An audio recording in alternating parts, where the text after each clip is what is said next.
Fridge हामीले ठ्याक्कै समयमा डकुमेन्टेसन गर्न सकेनौँ सर। फेरि ढिलो माग दोस्रो वर्ष माग गर्दाखेरि चाहिँ सर यति छैन बजेट कम लग्नु भन्नुभयो। ठेकदारहरूले पनि समस्या यो समस्या ठेकदार यो हजुरहरूले कसरी निर्माण गर्नुभयो? यसलाई ठेक्का दिनुभयो अथवा यी टेन्डरबाटै हाम्रो त्यो यी टेन्डरबाट दुईटै भवनहरू यी टेन्डरबाट।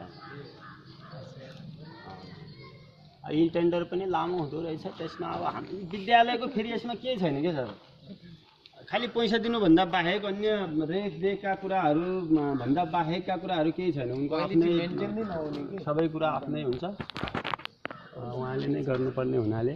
बजेट दिँदाखेरि ल्याउनलाई कतिको सजिलो? बजेटमा त अब त्यस्तो गाह्रो चाहिँ भएन। नगरपालिकाबाट आउँदाखेरिमा सजिलै भयो। ठेक्का भएको भएर ठेक्का त उहाँहरूबाटै महानगरबाटै भयो। ठेक्का महानगरबाटै भयो, इन्जिनियर साहबहरूले। त्यसपछि सजिलो भयो। हाम्रो त हामीले